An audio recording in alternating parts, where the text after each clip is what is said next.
8th in the East with 25 games left to play, and due to vaccination, state to state, Kyrie Irving is eligible to play in 8 of those games. So the Nets have struggled in their last 12 with both their offense and defense ranking near the bottom of the league. Despite snapping their losing streak, no team has ever lost 10 straight in a regular season and went on to win a playoff series. Here's Kyrie.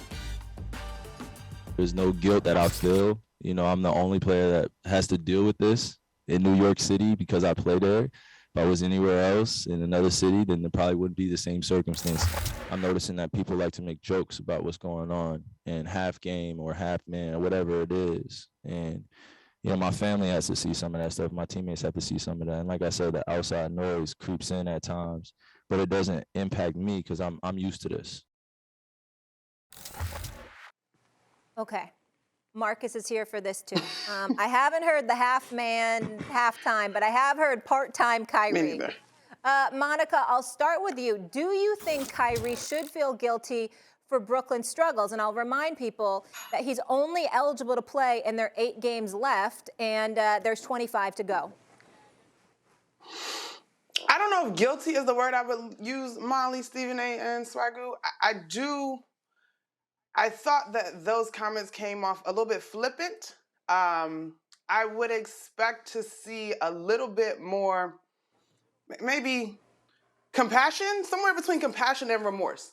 Kyrie has made his choice, and he's been allowed to proceed accordingly. But I think as he talks about the experience for his family and his teammates, you are part of the experience for your teammates as this team set out to win a title this year. And so I think he took it had a woe is me smirky tone about it that to me did not consider the Brooklyn Nets organization in totality. Now, yes, if he was in another state, different case, but that is not where we are. And so I think I would have liked to hear him acknowledge the position that he's put the rest of his team in.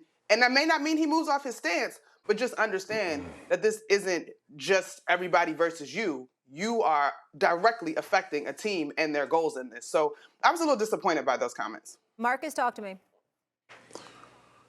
Yeah, nothing about Kyrie has changed, y'all. And I would love to come on here and say that, you know, Kyrie should feel he shouldn't. This has been Kyrie's stance since the beginning. We can be mad about it. We can talk about it. We can have our own opinions and feelings about how this thing is transpired. But this is Sean Marks and this organization. They first initially said that they were going to proceed with the guys that are available. And then they capitulated, using one of Stephen A's words, to let Kyrie back when they're on the road. This is on the Brooklyn Nets. Like, all of this turmoil. Look, this is not absolving Kyrie of anything, right? Outside of the Kyrie vaccination status, let me make this clear for everybody since we're talking about it. I do not care about Kyrie's vaccination status. Kyrie made his decision about a vaccination. That's not what this is about.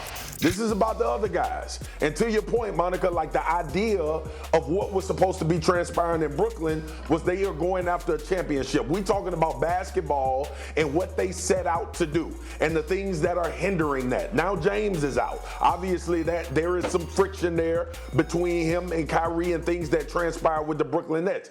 But ultimately, when I was sitting here before the season started and we found this information out about Kyrie Irving, Sean Marks and the Brooklyn Nets made a clear statement that they were going to proceed with this season a certain way. They changed that, and now we're seeing all things come to a head and things start to fall apart. Coincidentally, this is what they bargained for when they decided to let Kyrie come back and just play away games. First order of business. Thanks for watching ESPN on YouTube. For live streaming, sports, and premium content, subscribe to ESPN+.